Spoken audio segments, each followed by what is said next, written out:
Voilà, c'est parti. Alors,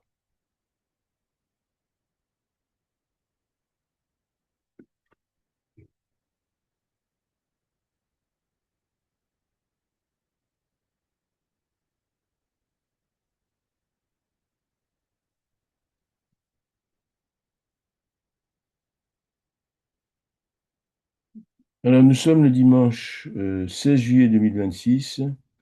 C'est une journée un peu particulière dans le rituel chrétien, notamment par rapport au fait que c'est le lendemain du 15 août, jour consacré à la fête de l'Assomption, qui est l'ascension de Marie au paradis. Et c'est important parce que c'est quand même une fête qui touche là aussi au féminin sacré, le peu de féminin sacré que la religion chrétienne a laissé comme place par rapport aux saints qui sont prédominants et aux apôtres qui sont prédominants par le côté masculin et par les pères de l'Église, effectivement. Je ne vais pas revenir sur le sujet. Apparemment, je connais pas mal de gens qui sont de haut niveau dans le domaine de la recherche en théologie moderne et qui me confirment qu'effectivement, le féminin sacré reprend de plus en plus du poil de la bête dans le contexte du paradigme chrétien, et c'est une bonne chose. On ne peut que s'en féliciter. Alors, en dehors de ce lendemain d'Ascension, passer le jour, passer la fête, on peut dire que c'est un jour qui est également consacré à deux saints importants.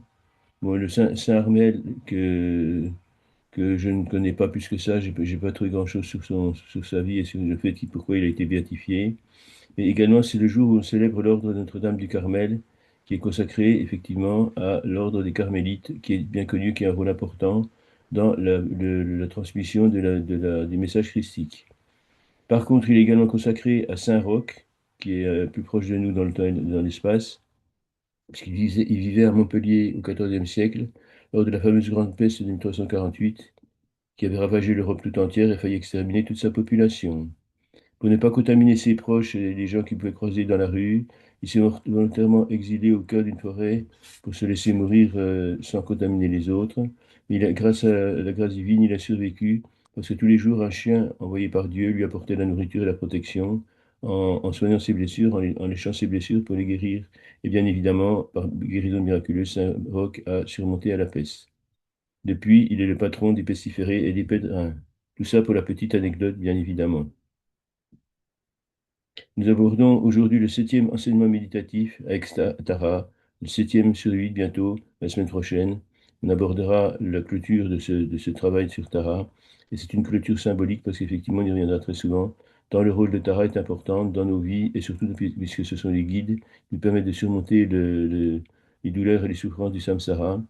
Et c'est assez intéressant. J'ai une petite anecdote personnelle. Je vais parler de moi, mais rassurez-vous, pas très longtemps.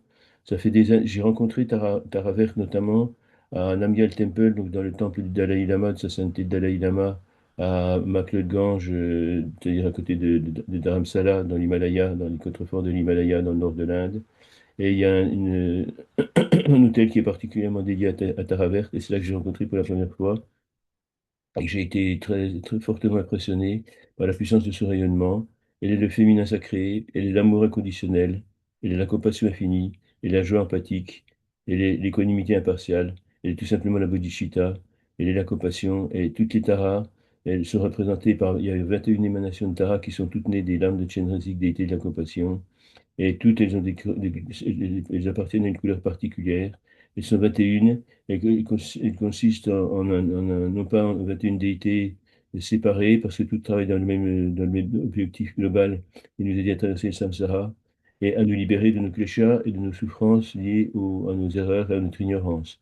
Et ça fait donc des années que je travaille avec Tara, jusqu'à me rendre compte que le rôle était prépondérant dans le bouddhisme ésotérique tibétain. Il est presque la seule forme de bouddhisme où on parle de Tara.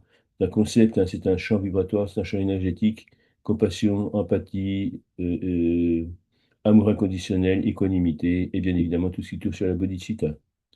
C'est le cœur du bouddhisme ésotérique tibétain, bien évidemment, c'est le cœur de toute forme de spiritualité, si on veut bien aller au-delà des symboles et de la sémantique des mots et de la symbolique, également de la symbolique des idées, des concepts philosophico-religieux, spirituels et sacrés. Je me suis rendu compte il y a quelque temps, parce que mon intérêt pour Tara s'est concrétisé par le travail que l'on fait ensemble, que je vous propose dans une logique de partage, pour que vous profitiez également au mieux de ce magnifique travail que l'on peut faire avec Tara. Tara, considéré, quand je dis Tara, je dis pas Tara vert, Tara blanche, Tara jaune, je dis Tara, le concept de toutes les Taras. C'est une entité conceptuelle, c'est un champ énergétique, c'est un champ vibratoire, amour, compassion, empathie, équanimité, bodhicitta, tout simplement. Et c'est aussi la libération des cinq kleshas, les cinq poisons qui nous empoisonnent la vie et qui sont basés essentiellement sur l'ignorance, mais il y en a d'autres poisons. Et en ce qui me concerne, le travail que je fais intensivement depuis quelques semaines, et j'espère qu'il y aura des effets bénéfiques aussi importants sur vous que sur moi, c'est tout simplement, si on le fait avec foi et avec intention et avec compréhension, et surtout dans l'idée globale que ça marche, c'est ce qu'on appelle la foi, tout simplement, c'est pas un tour de magie, c'est pas un tour de passe-passe. Eh bien, moi, je me suis rendu compte il y a quelques semaines qu'il me manquait quelque chose. J'avais perdu quelque chose et ce manque que je n'identifiais pas me dérangeait beaucoup. Et en fait, depuis que je suis né, peut-être un petit peu plus tard, j'ai pris conscience de ma naissance beaucoup plus que ça, plus que n'importe qui d'autre. Mais je sais que depuis toujours, j'étais persuadé d'avoir un travail à faire, d'avoir une mission à remplir. Cette mission, c'est une mission de combat. Et cette mission de combat, me poussait à la rébellion, et je ne supportais pas, mais ça allait vous savez, ces petits emmerdements du quotidien qui intègrent la loi de Murphy, les ouvertures faciles de blisters il faut une scie sauteuse et puis une perceuse à percussion pour réussir à les enlever ou un pied de biche pour ouvrir une boîte. Et toutes ces petites choses qui marchent pas, ça ne plaît même pas la vie, c'est rien du tout, même pas qu'on en parle. Alors des choses plus graves, dès que je voyais un homme politique mentir, ou un scientifique mentir à la télévision, avec des phrases hypocrites et un air chafouin et des trémolos dans la voix, etc. Ça me mettait en colère. Je me suis rendu compte il y a très peu de temps que j'avais perdu ma colère. J'ai plus de colère, je suis plus en colère, je ne m'énerve plus. Je peux même voir des gens, des hommes politiques proférer les pires monstruosités, les pires mensonges. Ça me laisse non pas indifférent, et ça ne génère plus aucune colère en moi. Et ça, c'est un merveilleux cadeau que je dois au Tara, et je vous souhaite la même chose.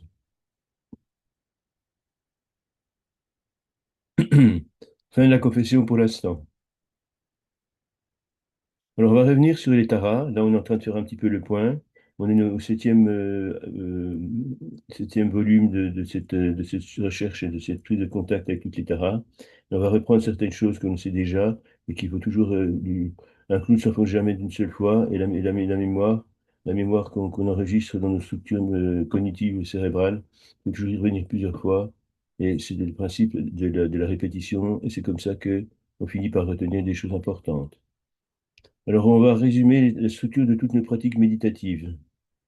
Dans l'approche du Vajrayana, qui est la forme du bouddhisme que je vous enseigne, donc du Dzogchen, la forme la plus aboutie du bouddhisme ésotérique tibétain et la plus approfondie, les sadhanas consacrés aux 21 taras et à toutes les déités en général reposent toujours sur le même principe et sur le même ordonnancement séquentiel des rituels, avec bien sûr quelques variations ponctuelles possibles en fonction des écoles, en fonction des circonstances, en fonction des déités, en fonction des buts à atteindre. Ces pratiques spirituelles s'organisent le plus souvent de la façon suivante, ça c'est l'archétype global, le plus souvent répandu. Donc, récitation du mantra, en ce qui concerne Tara, c'est Aum Tare Tutare Tuesora, bien évidemment. C'est la prise de contact, suivi de la prise de refuge. En le Bouddha, en le Dharma, en la Sangha, je prends refuge jusqu'à l'éveil.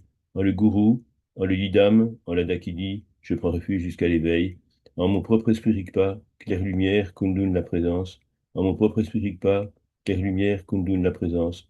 En mon propre esprit Rigpa, claire lumière, la présence, je prends refuge jusqu'à l'éveil. Dans le monde sacré de tous les Bouddhas, je prends refuge jusqu'à l'éveil. Dans le monde sacré de tous les taras, je prends refuge jusqu'à l'éveil. Et cela sur notre introduction pour cette méditation d'aujourd'hui. Ensuite, on clôt la prise de refuge par la récitation du mantra pour acter, pour ancrer dans le présent, dans le quotidien, dans le réel, dans le samsara, cette vibration positive qui vient directement du nirvana. Et ensuite, on va générer la manifestation de la bodhicitta la récitation des quatre incommensurables, amour inconditionnel, compassion infinie, joie empathique, équanimité impartiale, par la compréhension de Mani le joyau, symbole de la sagesse et de la compassion, de Pema le lotus, symbole de la sagesse et de la vacuité. Et troisièmement, par l'identification des kleshas, dont la colère qui m'a quitté. Je remercie toutes les taras pour ça, pour ce merveilleux cadeau, je vous le souhaite même. et qui a donc la transformation des cinq kleshas, la compréhension des cinq kleshas et leur transformation en cinq sagesses. Que la colère soit transformée en la sagesse du discernement. Encore récitation du mantra pour toujours rester dans la vibration, dans l'énergie vibratoire, dans la résonance vibratoire qui nous occupe, qui nous préoccupe. Ensuite, une visualisation de Tara en l'occurrence, représentée par une énergie de couleur lumineuse vert émeraude, de couleur vert émeraude, qui rayonne d'abord jusqu'aux confins de l'univers, de l'espace et du temps, en touchant au passage tous les êtres sensibles et tous les êtres de lumière. Déjà une forme de guru yoga, parce qu'ensuite, elle va nous entraîner, nous également, sa lumière vert émeraude, à l'infini pouvoir de purification, de protection et de développement personnel et d'ouverture à la libération de tous les kleshas et de tous les souffrances du samsara. Récitation du mantra pour toujours rester dans la bonne résonance vibratoire. On peut faire, en ce qui concerne les taras, une prise de contact avec la déité. Pour les taras, il suffit de. Bon, je vous ai présenté quatre louanges différentes, il suffit d'en prendre une ou les quatre si on a le temps de faire une méditation complète. Et ensuite, encore récitation du mantra pour toujours rester, ne pas quitter la belle énergie vibratoire de résonance. Ensuite, le guru yoga que vous connaissez, consiste à fusionner avec la déité et à le répandre également autour de soi. On récite le mantra. Ensuite, vient la phase de dissolution de la vacuité, c'est-à-dire que c'est un cas un peu spécifique au Tara qu'on ne pratiquait pas avec le Bouddha de médecine, par exemple, avec Padmasambhava, avec Chenrezig, mais qu'on peut associer. On voit la déité qui se fout en nous et dans tout l'univers, et c'est un petit peu l'inverse de la naissance, et c'est pas la mort non plus, tout simplement égal MC2. Toutes les matières de l'univers se fusionnent en une vibration universelle qui est amour inconditionnel, compassion infinie, joie empathique et équanimité impartiale. C'est une très belle méditation. Rajouter la dissolution de la vacuité, c'est une très belle méditation pour obtenir la paix intérieure et la paix autour de soi, jusqu'aux confins de l'univers, de l'espace et du temps. On récite encore le mantra, résonance vibratoire oblige. On remercie et on dédicace les mérites, c'est-à-dire que je dédie tous les bienfaits, tous les bénéfices de cette méditation à tous les êtres. C'est pour ça qu'on récite les mantras avec un mala qui représente le tour de l'univers et qu'on utilise également des chevaux du vent, que vous connaissez bien, les bannières de couleur verte, bleue, jaune, blanche et rouge, et qui justement, ça permet de dédicacer, de dédier les mérites de la méditation que l'on fait, non pas qu'à soi, on ne garde pas ça que pour soi, on le partage, parce que c'est l'abondance absolue. C'est comme la note céleste qui ne s'épuise jamais. Récitation du mantra, on remercie bien évidemment, et on clôture la méditation par la récitation du mantra, en l'occurrence Aum Tare Kutare tous les soirs. Je reviens également vers vous pour vous développer encore un petit peu et insister un petit peu sur la signification de Tara. Pourquoi c'est tellement important de méditer avec Tara? Le mot Tara vient du sanskrit, mais il y a plusieurs, les exégètes et les historiens et les philologues donnent plusieurs définitions linguistiques, comme celle qui vient en avant, c'est étoile, celle qui fait traverser, la salvatrice, le guide, la protectrice. Elle est, par définition et par intention, celle qui fait traverser l'océan du samsara, contre vents et marées. Elle nous aide à vivre notre incarnation, elle nous aide à entériner, à acter notre thème de numérologie tibétaine. Elle est indissociable des pratiques des Tara, sont indissociables à la connaissance de notre thème de numérologie tibétaine. Elle nous fait traverser, c'est le passeur, le moutonnier qui fait passer les rivières avec sa barque. Également, au moment de la mort, c'est je ne sais plus comment il s'appelait, Charon, je crois, le personnage de la tradition d'antiquité gréco-romaine qui a traversé le Styx pour justement passer de l'état du monde des vivants au monde des esprits, au monde des morts. Ce petit passage, c'est un passage initiatique. C'est pour ça que le Tara est également comprise comme l'initiatrice par excellence. C'est elle qui permet de comprendre les rituels, de les pratiquer, de les appliquer, de faire en sorte qu'ils deviennent actés dans le quotidien, dans le présent, mais même dans le monde sacré, tous les Bouddhas, dans le Nirvana. Elle est protectrice également en ce sens. Elle est aussi le guide, bien évidemment, l'étoile. Elle est à la fois l'étoile qui guide et le bateau qui fait traverser. Méditer régulièrement avec le concept des 21 taras est un complément indispensable et extrêmement salutaire.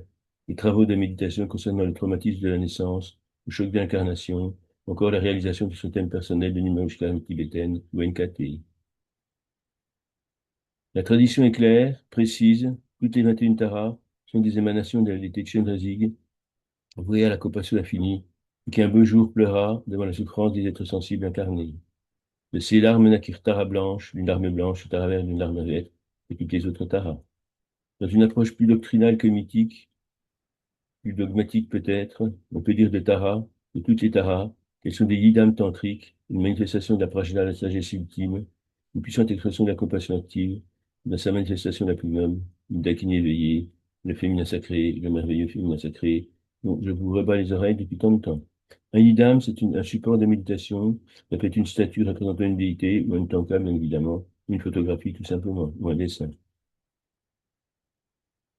Les mudras, qui sont les positions dans lesquelles sont représentés très souvent les taras, sont en général la main droite baissée, paume vers l'avant, en signe de générosité et de don, la main gauche levée, paume vers l'avant également, la représentation du refuge et de l'enseignement, du don, mais aussi de la générosité, et qui porte cette main gauche en l'air, une fleur de lotus, de la couleur de la déité, lotus symbole de la sagesse, de la compréhension, de la vacuité et de la non-dualité, de l'état fusionnel de tout ce qui fut, de tout ce qui est, de tout ce qui sera.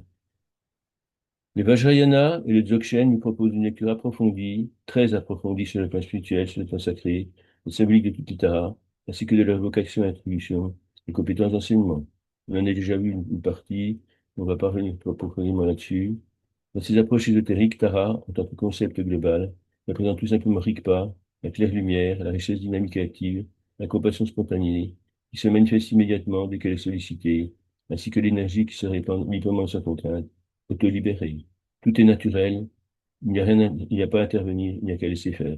Et ce qui est magnifique dans la méditation, que ce soit avec n'importe quelle déité bouddhiste, que ce soit Tara, Sangyamela, Chenrezig, Padmasambhava, Yeshe Tsogyal, Manjushri et bien d'autres. En fait, Tara verte, particulièrement qui représente toutes les taras, elle est associée au Lungbrub, dont on a déjà parlé, et à l'activité spontanée de l'esprit. Le Lungbrub, avec ses différentes manifestations, c'est tout simplement, pour résumer, la capacité d'ouvrir son esprit par ce qu'on appelle les moyens habiles, qui sont très naturels. La difficulté peut être justement là, de comprendre à quel point ils sont naturels, et pas chercher midi à 14 heures, et surtout ne jamais couper les cheveux en quatre. Et ça, Lungbrub, aller droit au but, se laisser porter droit au but, plus exactement. Il n'y va pas de nous-mêmes, il se laisse porter par la pente. Et comme disait André Gide, vous suivez sa pente, mais en montant. C'est-à-dire en approchant de l'éveil petit à petit. Et le mouvement, l'impulsion se fait d'elle-même quand on mérite, quand on est méditant, avec particulièrement la compassion des taras, de toutes les taras. C'est en ce sens que Tara est protectrice, compassionnelle et libératrice des souffrances du samsara. Et la psychopompe ultime, c'est qui est la passeuse d'âme. Je dirais que Tara, c'est une petite précision que j'apporte, Tara n'efface pas les souffrances d'un coup de baguette magique. Elle nous permet de comprendre pourquoi nous vivons ces souffrances, et en comprenant pourquoi nous vivons ces souffrances, sur nos processus naturels d'auto-guérison qui se manifestent. C'est exactement comme les techniques de médecine naturelle. On ne traite pas une maladie en traitant les symptômes par des médicaments allopathiques. On s'attaque à la cause et on met en branle. Le vrai thérapeute ne soigne pas, traite bien sûr, soigne bien sûr, mais ne guérit pas. Il donne à son patient, et c'est valable sur le plan spirituel, les moyens de mettre en place les principes d'auto-guérison en touchant, c'est le rôle de toutes les taras sur le plan spirituel.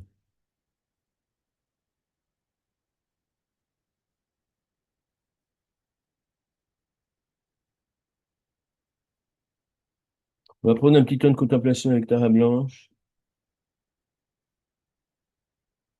Alors, partage. Ah, je commence à maîtriser, hein. Vous avez vu?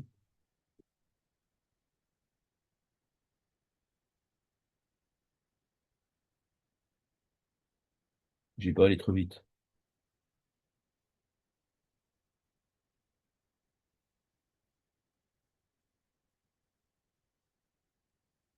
Bon, j'aurais mieux fait de mettre. On recommence.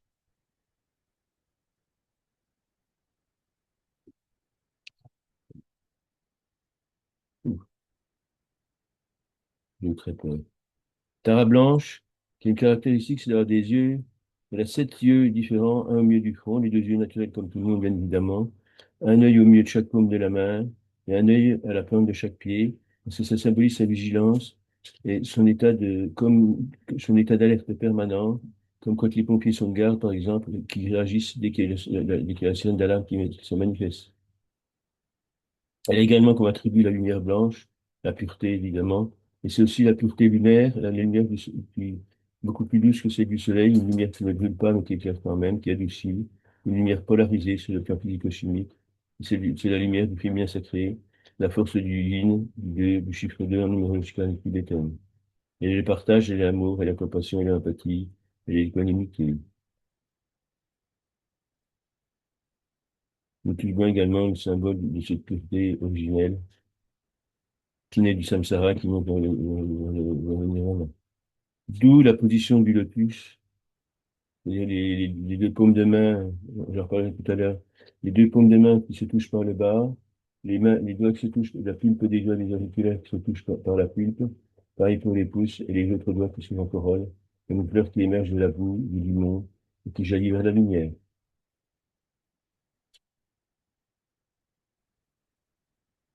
Tara blanche est un meilleur support de méditation parce qu'elle est plus facilement en charge, en plus de tout le reste, de la longévité, celle qui donne le temps de remplir notre mission, qui nous évite les morts prématurées.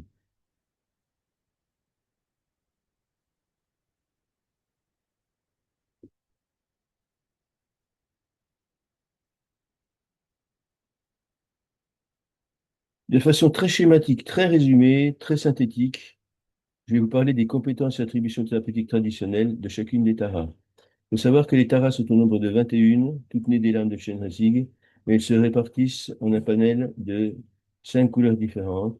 Il y a les taras blanches, les taras vertes, les taras rouges, les taras jaunes dorés, les taras bleus et bleu noir, effectivement. Et la tara verte, c'est la protection globale, c'est la compassion, c'est celle qui va nous enseigner, qu'on retrouve dans le mantra Aum Tari Kutari Prisa, que je vous décortiquerai encore une fois tout à l'heure. Tara blanche est associée à la longévité. Elle donne le temps de pratiquer et d'avancer vers la lumière. Tara rouge, c'est tout ce qui est magnétisation, charisme.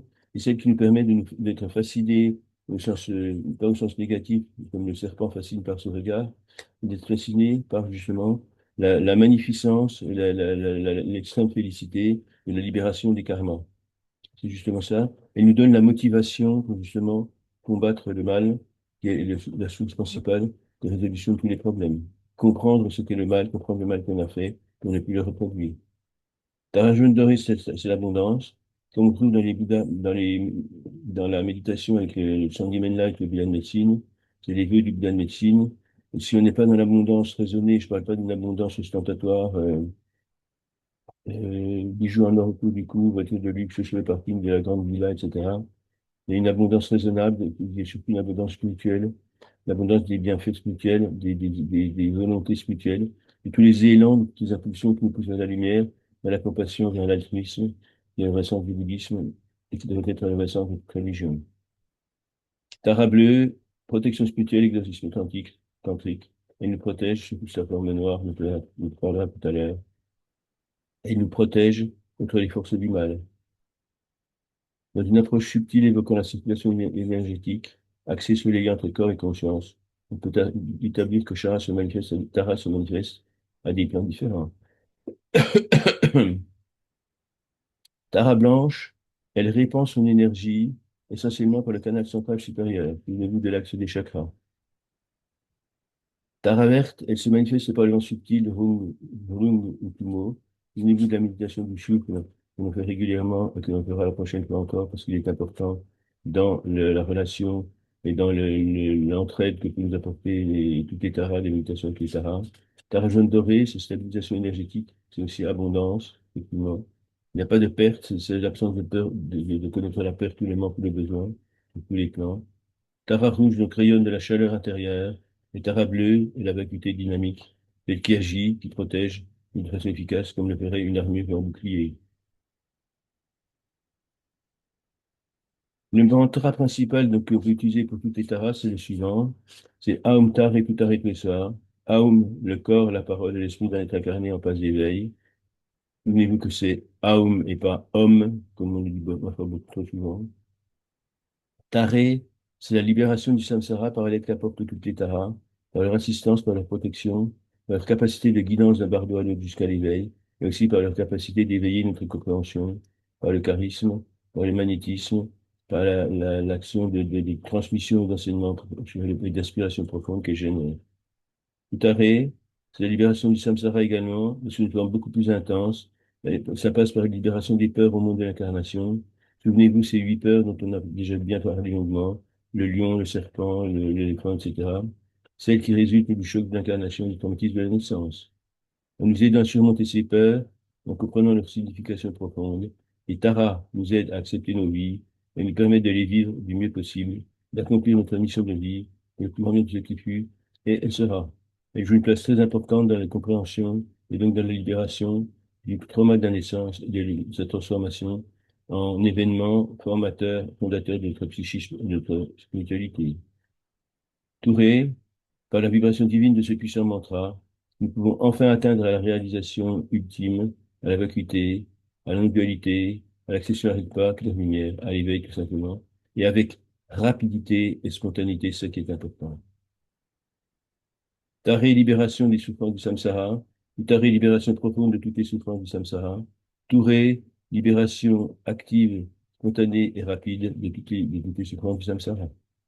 Soit fond en moi, ou que tout cela s'enracine dans le réel, dans le quotidien, dans le samsara, que le nirvana éclaire le samsara.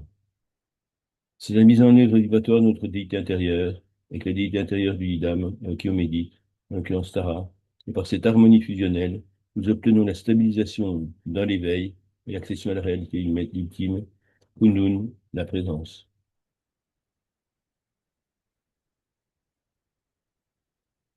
Ce mantra peut être utilisé pour écouter Tara, Aum Tare Kutare Tureswara, et peut être complété par d'autres formes que nous verrons au fur et à mesure, que nous avons déjà vu. Nous avons déjà vu comme le mantra de Tara blanche ou de Tara jaune dorée. C'est un petit peu différent. Donc, Taré, une vision du Vajrayana et du Dzogchen. Taré évoque la libération du samsara et qui nous rappelle que la fonction principale et la vocation ultime de toutes les taras est de nous guider dans ce monde de l'incarnation et de nous protéger contre les difficultés et les souffrances qu'il génère. Taré nous libère de toutes les peurs, c'est une libération plus profonde encore de toutes les souffrances. Tout arrêt nous libère donc de toutes les peurs, angoisses et inquiétudes, nées du manque de foi, et très souvent, consécutives du traumatisme de la naissance, ou du choc de l'incarnation, comme disent les bouddhistes, quand celui-ci est mal géré et mal compris, et surtout quand il n'est pas accepté comme notre choix personnel, compris volontaire, ce qu'il est. La finalité. Touré est l'impulsion spontanée qui mène à la réalisation ultra rapide de la révélation. Notre forme, notre façon de dire que celle que je viens de dire il y a quelques instants. Taré, libération des souffrances du samsara. Taré, libération de toutes les souffrances du samsara, même les plus graves, même les plus ancrées en nous, par le transpersonnel et par le transgénérationnel et par le karmique. Et Touré, c'est la rapidité, l'impulsion spontanée qui mène à la réalisation ultime, ultra rapide de la révélation, à condition que l'on ait la foi en Tara.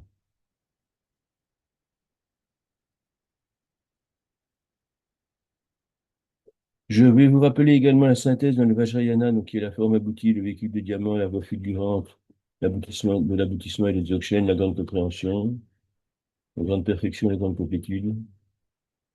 Conceptualisé dans les approches spirituellement très avancées du dzogchen, les 21 taras s'unissent dans un collectif compassionnel, elles sont indissociables, fusionnelles, où chacune peut être invoquée individuellement en tant que yidam, qui est un support de méditation, doté d'un pouvoir de bénédiction spécifique.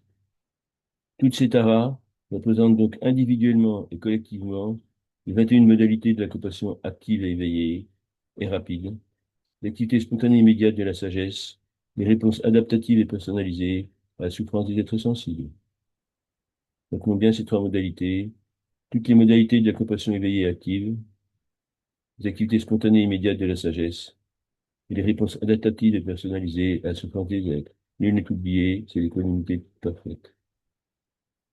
Dans le Vajrayana, Tara peut être approchée, conceptualisée d'abord au sens individuel et collectif. Elle n'est pas uniquement une déité extérieure, un idame avec lequel on médite et que l'on prie. C'est une manifestation directe de la nature de l'esprit, de la compassion non duelle, de la vacuité, de l'activité éveillée, spontanée, de Rigpac les Lumières, de Tiglé, de Logos, le Verbe créateur. E égale mc2. En toute matière se trouve E, l'énergie divine. Je vais vous parler maintenant de Tara bleu noir, noir bleu, qui est une forme condensée. Alors, dans certaines approches tantriques et théoriques, voire dogmatiques, elle est fusionnelle parfois avec Tara bleu, qu'on a déjà étudié. Mais en fait, dans la majeure partie des écoles, notamment le Nyingma, qui est la vieille tradition, l'ancienne tradition tibétaine, la plus proche du dogme originel. Et quand je dis dogme, c'est pas sous une acception péjorative, au contraire, c'est justement les bases fondamentales de l'enseignement. Le table noir, c'est une manifestation profondément protectrice, transformatrice de la sagesse féminine éveillée.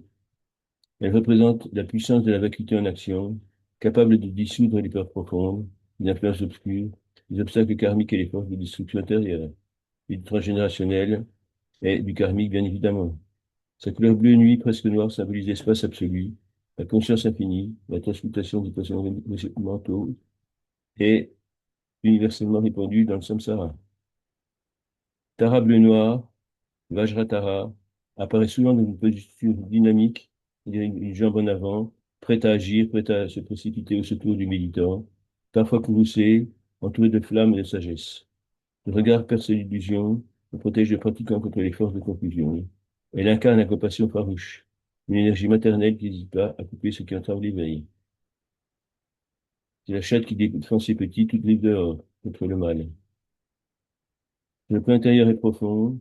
La déité est chargée de gérer les peurs archaïques, les fragilités psychiques, les états dissociatifs, là où les êtres se perdent entre des tensions, des impulsions contradictoires et des tractions contradictoires, toutes les mémoires traumatiques, les stagnations, les manques de circulation profonde des énergies et de la conscience. Cela agit, bien évidemment, de ce fait, sur tous les plans. Son aide sera particulièrement précieuse dans le cadre d'un travail de résolution des effets négatifs et pathologiques, du trauma de la naissance, du choc de l'incarnation, et de leur intégration dans une dynamique positive de restauration de l'équilibre psychique. C'est ainsi que dans certaines écoles et dans certaines lignées d'enseignement, elle est reliée au karma yoga, aux pratiques de purification karmique et à la protection du chemin spirituel avancé, la technique physique, mentale et spirituelle. Elle rejoint le tantrisme sous toutes ses formes.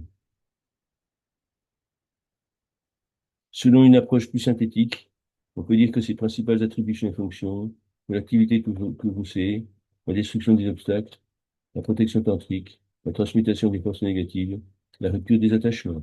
L'activité tout courroucée ne se dirige jamais vers l'être incarné qui pratique et vers le méditant, mais vers tout ce qui est des passions mauvaises, toutes les mauvaises pensées, toute la négativité qui peut l'entourer dans ses activités plus quotidiennes et qui vont donc participer à être libérées, comme cela est arrivé pour la colère, par exemple, tout simplement pour prendre un exemple extrêmement clair.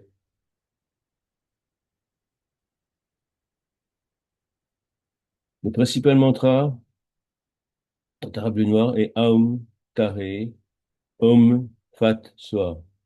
Aum Tare Fat Soa. Aum Tare Fat Soa. Aum Tare Fat Soa. Aum Tare Fat Soa. Aum Tare Fat Soa. Aum Tare Fat Soa. Aum Tare Fat Soa. Aum Tare Fat Soa. Donc, pour résumer, je dirais que Tara bleu noir, Vajratara. Vajra, c'est le diamant. Selon l'approche du Vajrayana, c'est important, est une manifestation profonde, protectrice, transformatrice du principe de base de toutes les taras, la compassion, et le bouddhisme Vajrayana tibétain, c'est-à-dire associé à des pratiques de toute spiritualité. Beaucoup de militants hésitent à travailler avec des déités courroucées parce qu'elles font peur.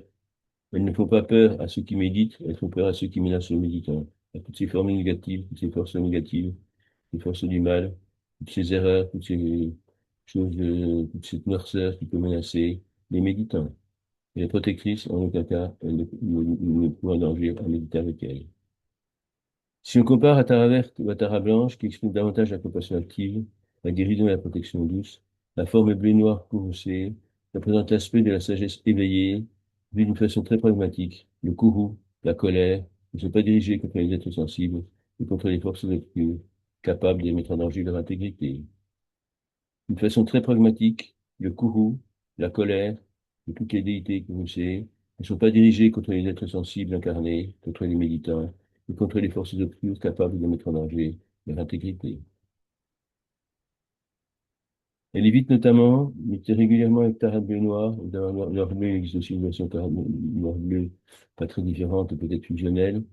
Ça permet d'éviter les perturbations psychiques, psychologiques qui peuvent toucher certains méditants, dans certaines pratiques, peut-être parfois un petit peu réalisées et suivies, alors qu'on n'est pas prêt à les suivre. Ça peut être en principe, aucune méditation n'est dangereuse, mais certaines formes, notamment, je pense, au travail avec la Kundalini, peuvent provoquer des risques de mettre en danger le sujet. C'est justement en étant préparé régulièrement par des méditations régulières, par exemple une fois par semaine, 2 fois par semaine avec ta bleu noir, on est protégé de ce genre de danger. Tara bleu noir, Vajratara, elle n'est pas colérique ni agressive au sens ordinaire. Elle incarne une force spirituelle capable de dissoudre les obstacles, les illusions, les attaques psychiques, les peurs profondes et les forces négatives qui empêchent l'éveil, qui ralentissent l'éveil, qui l'empêchent pour moi simplement. Son énergie est comparable à celle du feu purificateur, intense, direct, et fondamentalement compassionnel. Catharsis. Dans certaines lignées, cette forme est rapprochée d'Ekajati, une autre déité avec laquelle on travaillera dans quelques semaines, qui est associée souvent à une Tara, mais qui n'en est pas une en fait. Elle est la grande gardienne des enseignements ésotériques du Dzogchen et protectrice du tantra secret. Elle est à la fois protectrice et courroucée, cette Ekajati. On la verra plus tard. Je la présenterai plus tard. Tout cela explique que très souvent, dans certains enseignements, les déités se confondent une seule entité spirituelle, Tara, bleu noir, Vajratara et Ekajati, ce qui est une erreur fondamentale. Tara bleu noir, Vajratara, a pour fonction spirituelle principale d'être protectrice spirituelle, dissipeuse des peurs et des influences négatives, gardienne tutélaire des pratiques profondes, révélatrice de la vacuité de la nature ultime de l'esprit. Les pratiques tantriques, dont la vocation permet de développer le courage intérieur, la lucidité et l'objectivité, l'efficacité méditative, la capacité à traverser les crises initiatiques et les perturbations psychiques que cela implique. Son aide est particulièrement précieuse et irremplaçable pour sublimer les émotions difficiles et lourdes, comme la peur, la colère, la confusion, l'angoisse, et pour les transformer en sagesse claire et présence éveillée. Elle permet de transformer les 5 kleshas, les 5 poisons, en sagesse, en 5 sagesses. Au niveau de la dimension intérieure, dans une approche psychique et spirituelle, on peut dire de Tara bleu noir, Vajratara, qu'elle apporte la capacité d'affronter avec courage nos côtés sombres.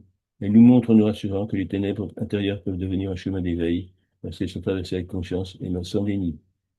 On peut méditer avec des pierres dans le domaine de la lithothérapie, avec 2 pierres qui sont justement, correspondent parfaitement bien à ce travail d'affronter, de voir notre côté sombre et de l'accepter pour le transformer en côté lumineux. Notamment l'obsidienne, la pierre d'obsidienne. Ça marche très bien avec une petite boule, une sphère d'obsidienne noire, bien évidemment, parce que justement, il faut qu'elle ait la taille d'une grosse noix pour que ça tienne vraiment bien dans la main, que ça remplisse bien la main. Et on travaille avec cette pierre d'obsidienne. On peut effectivement, et en méditant, en récitant le mantra de Tara bleu-noir, Vajratara, on peut donc justement voir les côtés négatifs de notre force intérieure pour mieux les surpasser, pour mieux les transcender en lumière. Et bien évidemment, chaque fois qu'on a fait une méditation avec cette pierre, on la met dans un gros bol de saladier en faïence blanche, on le met dans un évier ou dans un lavabo, on laisse couler doucement l'eau pendant quelques instants, quelques longues minutes, pour bien nettoyer tout ce qu'elle a pu purifier de nous. On peut faire la même chose avec une émeraude brute, simplement roulée, qu'on trouve sur Internet à des prix très abordables, de l'ordre de 30 euros. Ce ne sont pas des émeraudes de joaillerie qui ont beaucoup d'impuretés, mais ils ont le même pouvoir purificateur que l'obsidienne. On peut alterner avec les 2 pierres aussi. Tara bleu noir, Vajratara, elle est le silence profond. Elle est la puissance lumineuse sacrée, le yin, le merveilleux féminin sacré. Elle est la protection invisible, mais puissante, tellement puissante, ainsi que la conscience non duelle. Sa présence est intense, mystérieuse, et de ce fait, parfois inquiétante et redoutable, mais toujours profondément libératrice et protectrice. La peur de Tara, le noir de Vajratara n'est jamais justifiée. La couleur bleu-noir symbolise l'espace sans limite, le ciel de la nuit, le vide primordial et intersidéral, la transmutation des poisons mentaux. Elle incarne la surpassable puissance protectrice, rédemptrice, purificatrice de la sagesse primordiale. Elle est l'alpha et l'oméga. Elle est au commencement et à la fin de tout. Cette couleur évoque également la nuit cosmique, le vide de l'infini interplanétaire, dans lequel toutes les formes apparaissent, se développent, et finalement se dissolvent pour disparaître, pour revenir sous notre forme. Tara bleu-noir, Vajratara a les yeux flamboyants, grands ouverts et pénétrants, le regard très intense. Elle représente la conscience éveillée, qui sait discerner la vérité au-delà des apparences et des illusions. Les lucidités totale et absolue. Les flammes entourant son corps sont aussi un attribut symbolique important. Elles ne détruisent pas les êtres ni les choses, mais elles participent à consumer les forces ténébreuses et les poisons, comme surtout l'ignorance ou les attachements à l'ego, ou la colère. Selon leur fantaisie personnelle, les peintres ou sculpteurs peuvent mettre entre les mains de Tara, le noir de Tara, Vajratara, de la déité différents attributs symboliques, comme le Vajra, symbolisant la force indestructible de l'esprit éveillé, le Kapala, la coupe crânienne symbolisant à la fois l'impermanence et la transformation des émotions, un couteau rituel d'écorcheur supposé être capable de trancher l'illusion.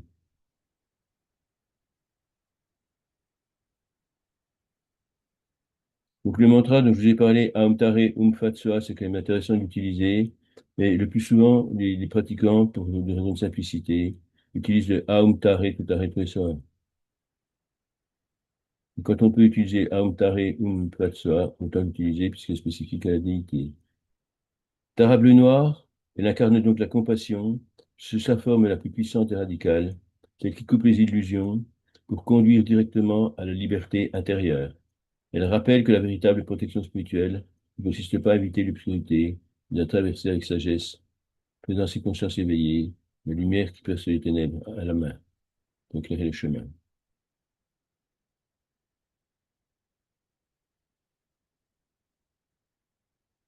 Alors, je vais vous présenter une représentation de Tara bleu noir. C'est exactement la même représentation que Tara bleu, mais sous une forme plus foncée.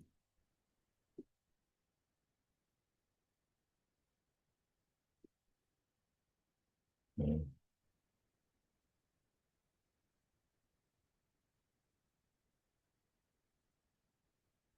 On remarque qu'elle a dans sa main droite, gauche, pardon, le lotus bleu, pas la lotus, qui est le lotus de la lumière qui perce les ténèbres, sa lumière est lunaire, particulièrement douce et moins brutale que celle du soleil.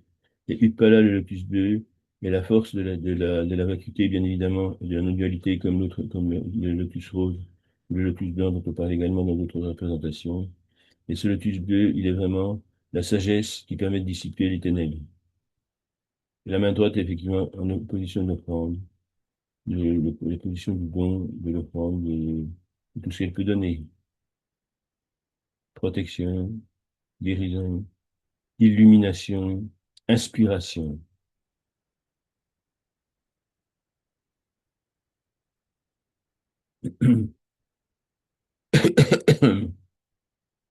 Nous allons donc maintenant pratiquer avec Tara bleu noir. Souvenez-vous qu'elle vous apportera protection contre les mauvais instincts, contre les forces obscures, contre tout ce qui est ténèbres, et vous permettra de vous libérer si vous la pratiquez suffisamment, avec suffisamment de foi et de conscience et d'intensité et de confiance. Elle vous permettra de vous libérer notamment de la colère et des autres péchés, ceux qui vous animent, ceux qui vous punissent la vie. Et ça marche très très bien. Parce que pour ça, j'en ai vécu l'expérience. Je suis très heureux. Aum tare fatsua. Aum tare fatsua. Aum tare fatsua. Aum tare fatsua. Aum tare fatsua. Aum tare fatsua. Aum tare fatsua. Aum Tare Umpatsuar, Aum Tare Umpatsuar.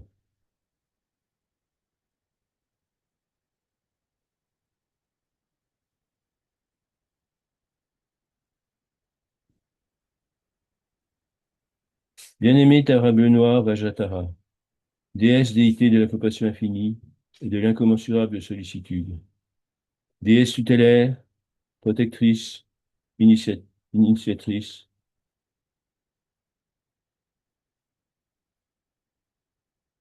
également, va commencer.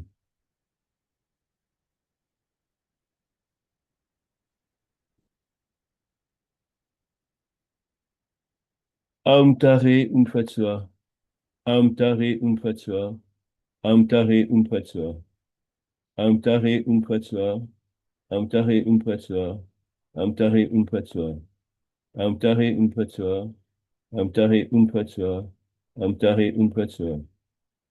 Bien-aimé Tara Bleu Noir, Vajratara, déesse déité de la compassion infinie et de l'incommensurable sollicitude, déesse tutélaire, protectrice, initiatrice, toi qui nous harmonises sur tous les plans, intérieur et extérieur, toi qui apaises nos contradictions internes et nos angoisses, toi qui nous protèges des conflits et des conflictuels, toi qui nous permets de nous intégrer sans erreur et sans friction dans notre environnement, qu'il s'agisse de la communauté humaine, animale et végétale, et du cosmos dans son intégralité, je te remercie d'étendre sur moi toutes tes bénédictions, afin que je puisse, par ton aide si précieuse, me libérer de tous les karmas que j'ai pu accumuler par le corps, karma physique, par la parole, karma mentaux, émotionnel et affectif, par l'esprit, karma spirituel,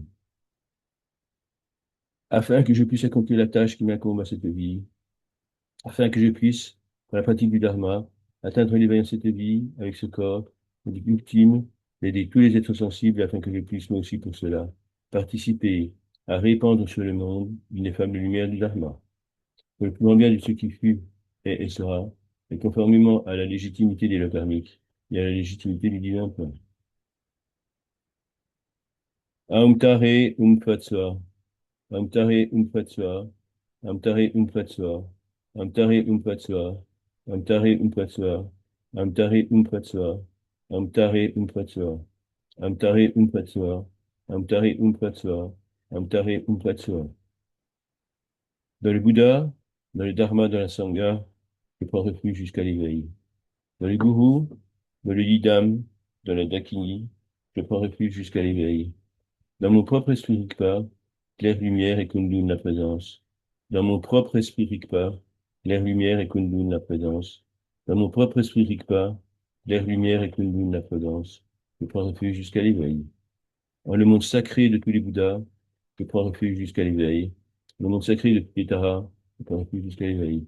Je remercie tous les Bouddhas du passé, du présent et du futur, ainsi que tous mes guides spirituels, de m'aider, de m'assister, de me guider, de me protéger dans ma quête de la lumière, de m'enseigner et de m'inspirer. Pour le plus grand bien de ce qui fut et sera, et conformément à la légitimité des lois karmiques et à la légitimité du divin plan. Aum Tare Um Pratsua, Aum Tare Um Pratsua, Aum Tare Um Pratsua, Aum Tare Um Pratsua, Aum Tare Um Pratsua, Aum Tare Um Pratsua, Aum Tare Um Pratsua, Aum Tare Um Pratsua, Aum Tare Um Pratsua. Bien-aimé Tara Benoît Vajratara, toutes les souffrances, de quelque nature qu'elles soient, proviennent de mes erreurs commises dans mes vies passées et dans ma vie présente, et qui ont porté tort à autrui.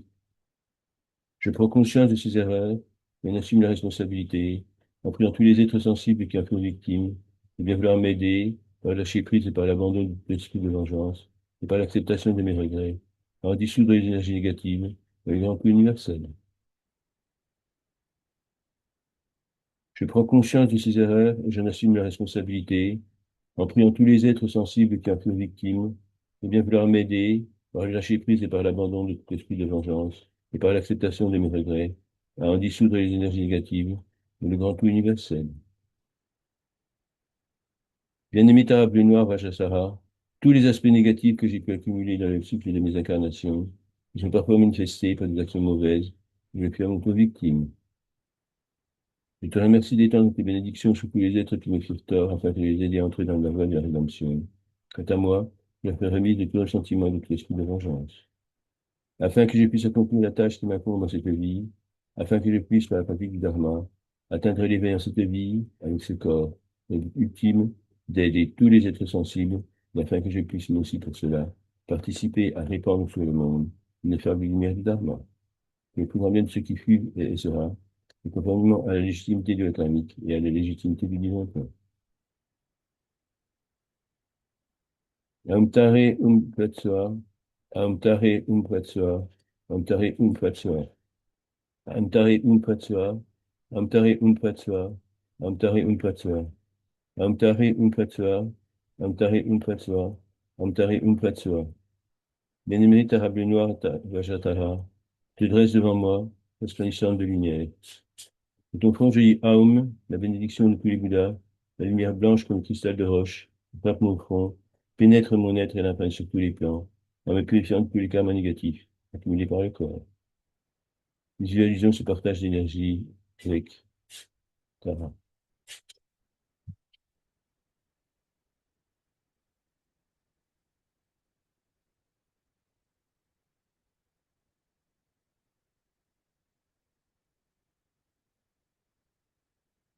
De ta gorge jaillit Ha, le souffle de Chenrezig, la compassion infinie, la lumière rouge comme le cristal de rubis qui frappe ma gorge, pénètre mon être et l'imprègne sur tous les plans, en me purifiant de tous les karmas négatifs, accumulés par la parole. Visualisons cet échange d'énergie avec Tara.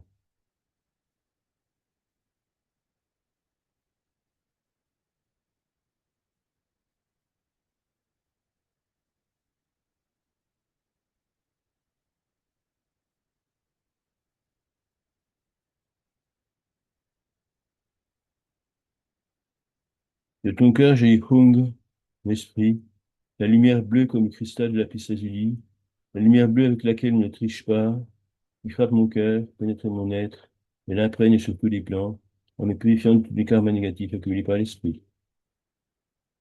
Visualisons ce partage d'énergie avec Tara.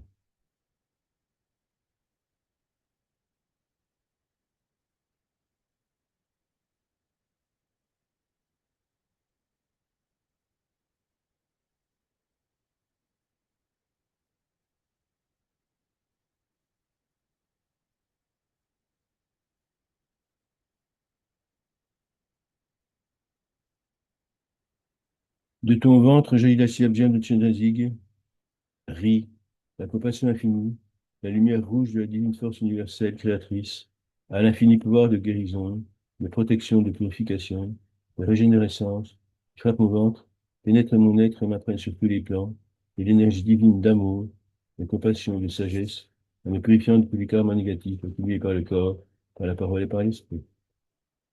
Visualisons cet ensemble, cet échange énergétique avec Tara.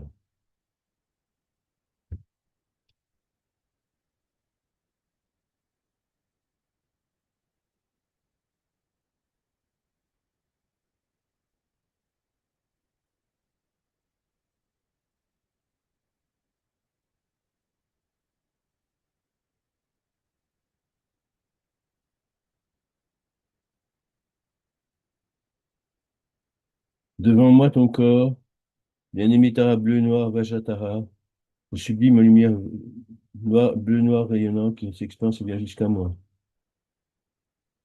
Cette lumière rayonnante se positionne au-dessus de ma tête, m'imprègne mon être sur tous les plans, après avoir pénétré par le refuge de Brahma. Mon être, sur tous les plans, physique, mental et spirituel, devient lumière verte rayonnante, bleu-noir rayonnante, pardon.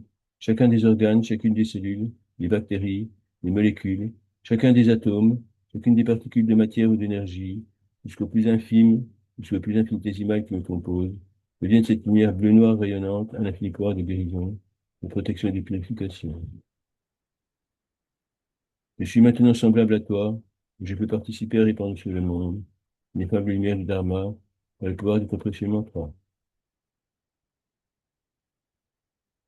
Visualisons cet échange fusionnel de lumière avec Tara bleu noir, Vajratara.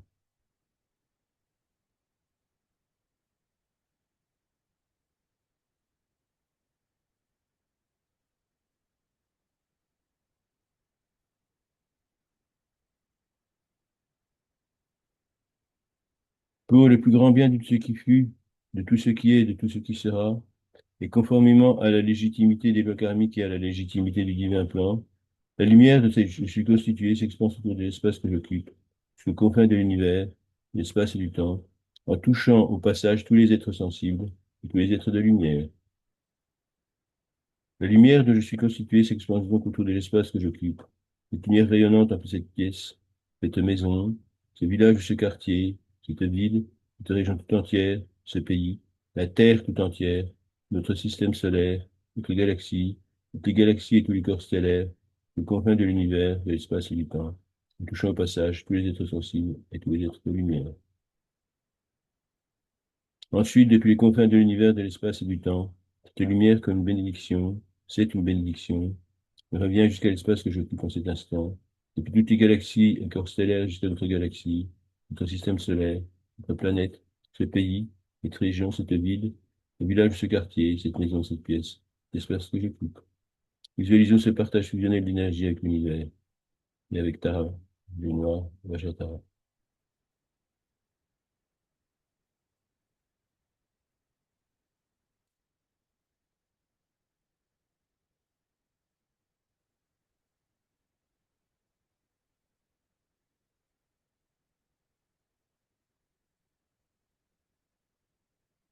Je suis en communication fusionnelle avec l'univers. Je suis en communication fusionnelle avec tous les êtres. Je suis en communication fusionnelle avec Tara Bleu Noir, Vajratara. Je suis l'univers.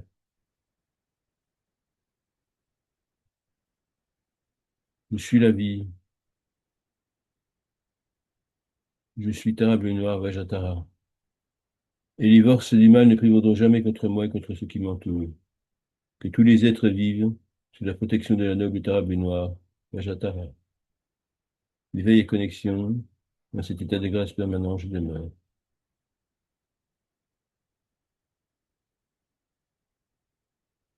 Aumtare Umpatsa, Aumtare Umpatsa, Aumtare Umpatsa, Aumtare Umpatsa, Aumtare Umpatsa, Aumtare Umpatsa, Aumtare Umpatsa, Aumtare Umpatsa, Aumtare Umpatsa. Aumtare Tutare Tuisa, Aumtare Tutare Tuisa, Aumtare Tutare Tuisa, Aumtare Tutare Tuisa, Aumtare Tutare Tuisa, Aumtare Tutare Tuisa, Aumtare Tutare Tuisa, Aumtare Tutare Tuisa, Aumtare Tutare Tuisa.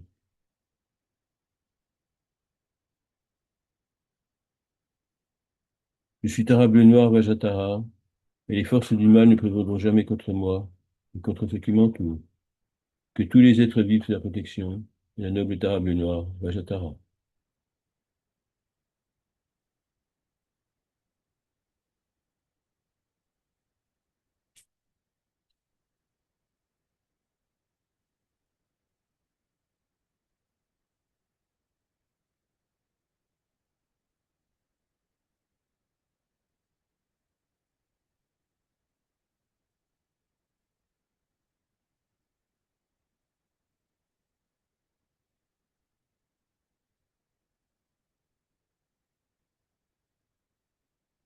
Nous sommes maintenant arrivés presque au terme de ce travail de plusieurs semaines, de 8 semaines environ, sur les taras.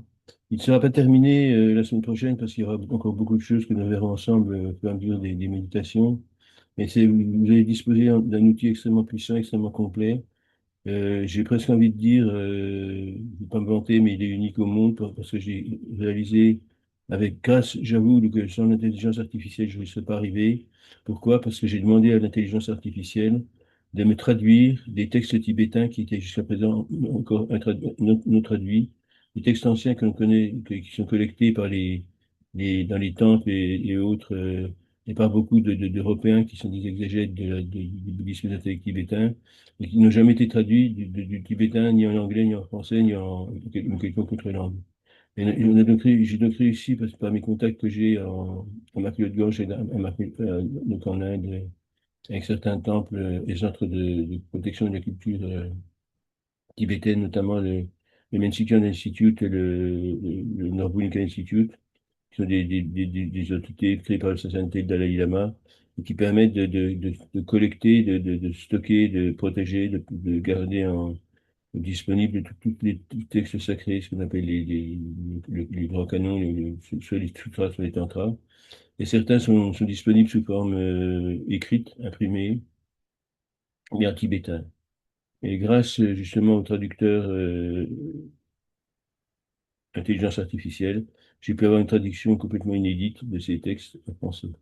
Ça m'a permis de servir de base, après de les adapter effectivement pour plusieurs choses, pour plusieurs textes, notamment pour plusieurs méditations propres au Tara, au 21 Tara. Donc, il nous reste à faire un travail de synthèse de tout ça. Donc, la prochaine fois, je vous proposerai de travailler sur une louange, une cinquième louange à tout Tara. J'en ai présenté quatre déjà, qui sont des louanges traditionnelles, donc que j'ai adapté bien évidemment parce que tout mérite d'être, les traductions ne sont pas toujours forcément très correctes. Il y a une cinquième traduction donc, qui est complètement inédite, qui vient effectivement, c'est l'interprétation par mes soins, en tant que Rinpoche, de textes anciens qui ont été vraiment, comment dirais-je, c'est la source, on a puisé à la source. Donc l'intelligence artificielle, c'est pas si mauvais que ça, parce que sans cette capacité de la technique moderne, de la technologie moderne, je ne parle pas tibétain, je n'aurais pas eu accès à la traduction. Et là, effectivement, c'est quelque chose d'extrêmement précieux. Demande beaucoup de travail et que j'ai un petit peu adapté quand même aussi à certaines connaissances que j'ai par rapport à certaines initiations que j'ai reçues, ce qui me permettra de proposer une cinquième louange contemporaine de toutes les taras, et toutes les taras seront évoquées. Et après, on terminera par des méditations plus spécifiques comme le traumatisme de la naissance, le reversing du traumatisme de la naissance. Et travail, notamment une méditation très importante pour clôturer temporairement, parce que ce sera jamais fini, le travail sur les taras, c'est la méditation du souffle. Voilà ce que je vous propose. Vous pouvez remettre vos micros si vous le souhaitez.